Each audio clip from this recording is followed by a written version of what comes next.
ആവർത്തന പുസ്തകം 29 അധ്യായം 1 മുതലുള്ള വാക്യങ്ങൾ.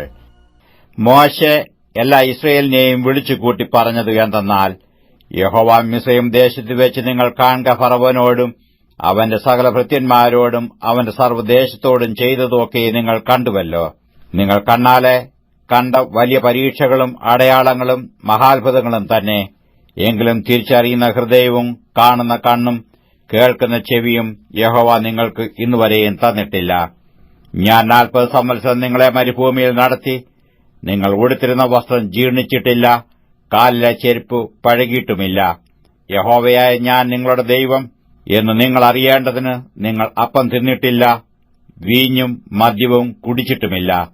നിങ്ങൾ ഈ സ്ഥലത്ത് വന്നപ്പോൾ ഹെശ്ബോൻ രാജാവായ സീഹോനും ബാശാൻ രാജാവായ ഓഗും നമ്മുടെ നേരെ യുദ്ധത്തിന് പുറപ്പെട്ടു വന്നു. എന്നാറെ നാം അവരെ തോൽപ്പിച്ചു അവരുടെ രാജ്യം പിടിച്ച് രൂബേന്യർക്കും ഗാദ്യർക്കും മനശ്ശെയുടെ പാതി ഗോത്രത്തിനും അവകാശമായി കൊടുത്തു. ആകയാൽ നിങ്ങൾ ചെയ്യുന്നതൊക്കെയും സാധിക്കേണ്ടതിന് ഈ നിയമത്തിന്റെ വചനങ്ങളെ പ്രമാണിച്ച് നടപ്പീൻ. ഇന്ന് നിങ്ങളുടെ ഗോത്രത്തലവന്മാരും മൂപ്പന്മാരും പ്രമാണികളും ഇസ്രയേൽ പുരുഷന്മാരൊക്കെയും തന്നെ. നിങ്ങളുടെ കുഞ്ഞുങ്ങൾ, ഭാര്യമാർ, നിന്റെ പാളയത്തിൽ വിറക് കീറുകയും വെള്ളം കോരുകയും ചെയ്യുന്ന പരദേശി എന്നിങ്ങനെ എല്ലാവരും നിന്റെ ദൈവമായ യഹോവ നിന്നോട് അരുളി ചെയ്തതുപോലെയും അബ്രഹാം, ഇസഹാക്ക്, യാക്കോബ് എന്ന നിന്റെ പിതാക്കന്മാരോട് അവൻ സത്യം ചെയ്തതുപോലെയും ഇന്ന് നിന്നെ തനിക്ക് ജനമാക്കേണ്ടതിനും താൻ നിനക്ക് ദൈവമായിരിക്കേണ്ടതിനും നിന്റെ ദൈവമായ യഹോവ ഇന്ന് നിന്നോട് ചെയ്യുന്ന നിയമത്തിലും സത്യബന്ധത്തിലും പ്രവേശിപ്പാൻ അവന്റെ സന്നിധിയിൽ നിൽക്കുന്നു. ഞാൻ ഈ നിയമവും സത്യബന്ധവും ചെയ്യുന്നത് നിങ്ങളോട് മാത്രമല്ല, ഇന്ന് നമ്മോടുകൂടെ നമ്മുടെ ദൈവമായ യഹോവയുടെ സന്നിധിയിൽ നിൽക്കുന്നവരോടും ഇന്ന് ഇവിടെ നമ്മോടുകൂടെ ഇല്ലാത്തവരോടും തന്നെ.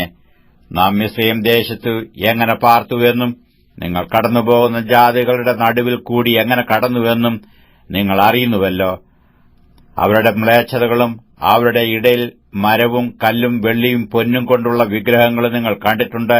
ആ ജാതികളുടെ ദേവന്മാരെ ചെന്ന് സേവിക്കേണ്ടതിന് ഇന്ന് നമ്മുടെ ദൈവമായ യഹോവയെ വിട്ടുമാറുവാൻ മനസ്സുള്ള യാതൊരു പുരുഷനും സ്ത്രീയും യാതൊരു കുലവും ഗോത്രവും നിങ്ങളിൽ ഉണ്ടാകരുത്. നഞ്ചും കയ്പുമുള്ള ഫലം കായ്ക്കുന്ന യാതൊരു വേരും അരുത്. ഈ ശാപവചനങ്ങളെ കേൾക്കുമ്പോൾ വരണ്ടതും നനവുള്ളതും ഒരുപോലെ നശിക്കേണ്ടതിന് ഞാൻ എന്റെ ഹൃദയത്തിന്റെ കാഠിന്യപ്രകാരം നടന്നാലും എനിക്ക് സുഖം ഉണ്ടാകുമെന്ന് പറഞ്ഞ് തന്റെ ഹൃദയത്തിൽ തന്നെത്താൻ അനുഗ്രഹിക്കും. അവനോട് ക്ഷമിപ്പാൻ യഹോവയ്ക്ക് മനസ്സ് വരാതെ യഹോവയുടെ കോപവും തീക്ഷ്ണതയും ആ മനുഷ്യന്റെ നേരെ ജ്വലിക്കും. ഈ പുസ്തകത്തിൽ എഴുതിയിരിക്കുന്ന ശാപമൊക്കെയും അവന്റെ മേൽ വരും. യഹോവ ആകാശത്തിന് കീഴിൽ നിന്ന് അവന്റെ നാമം മായിച്ചു കളയും. ഈ ന്യായപ്രമാണ പുസ്തകത്തിൽ എഴുതിയിരിക്കുന്ന നിയമത്തിലെ സകല ശാപങ്ങൾക്കും തക്കവണ്ണം യഹോവ ഇസ്രയേലിന്റെ സകല ഗോത്രങ്ങളിൽ നിന്നും അവനെ ദോഷത്തിനായി വേർതിരിക്കും.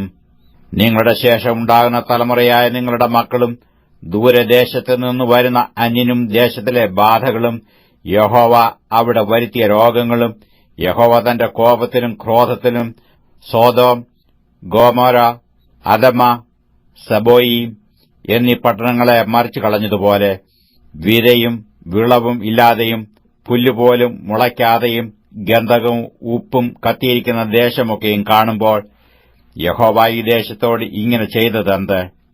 ഈ മഹാക്രോധാഗ്നിയുടെ കാരണം എന്ത് എന്ന് സകല ജാതികളും ചോദിക്കും.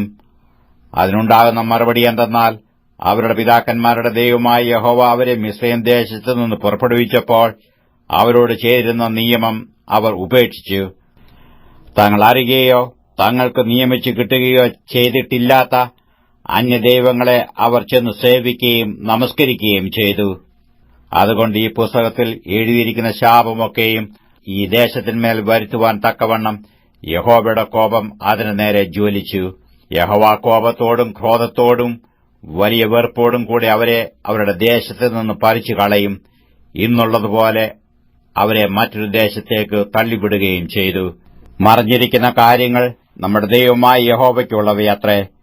വെളിപ്പെട്ടിരിക്കുന്നവയോ നാം ഈ ന്യായപ്രമാണത്തിന്റെ സകല വചനങ്ങളും അനുസരിച്ച് നടക്കേണ്ടതിന് എന്നേക്കും നമുക്കും നമ്മുടെ മക്കൾക്കും ഉള്ളവയാകുന്നു.